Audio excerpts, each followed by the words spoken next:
You have to tread carefully in the park next to Prague's main railway station. Here, crystal meth is openly traded, prepared and injected.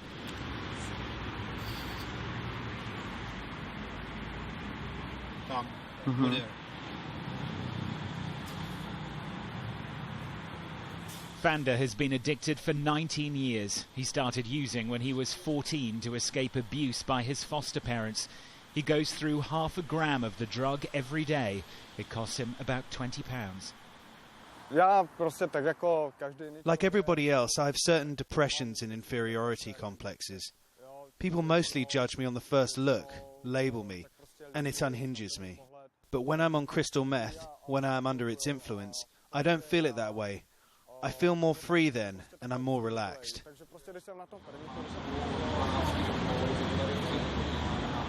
But it's not just the homeless and dispossessed.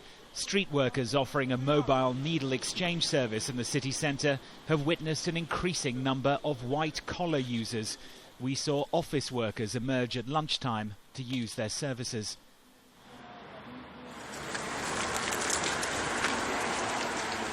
Six tons of the brain-damaging drug were seized in raids last year. In the financial crisis, its export value has grown.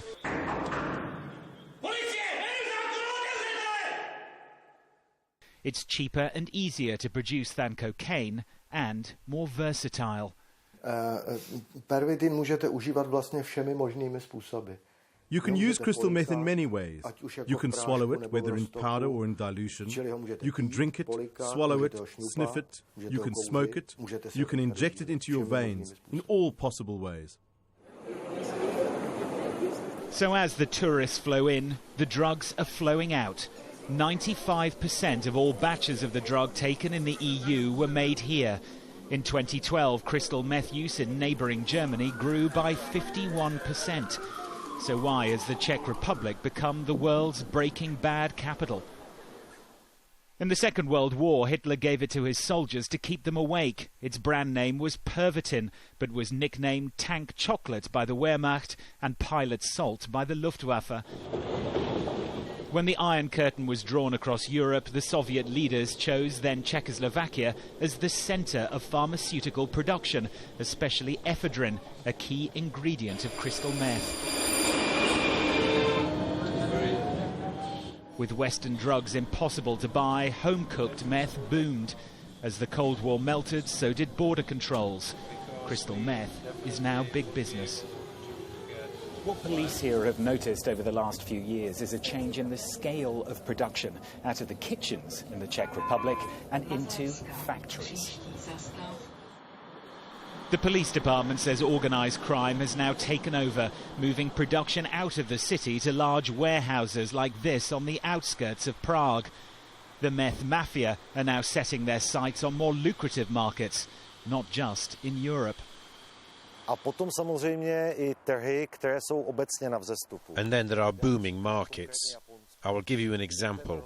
In Japan, there is a big markup of about £435 on each gram of crystal meth. From a profit perspective, it's one of the most dynamic markets.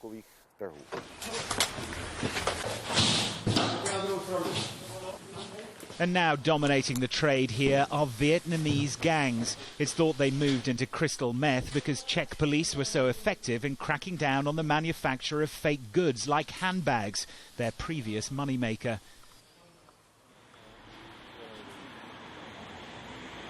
So world wars and communism explain the country's first dalliance with crystal meth. Now the pressures of the financial crisis, organised crime and the easy flow of goods around the EU are behind its renewed popularity. A shot in the arm for a homegrown industry, now with global ambitions. Robert Nisbet, Sky News, Prague.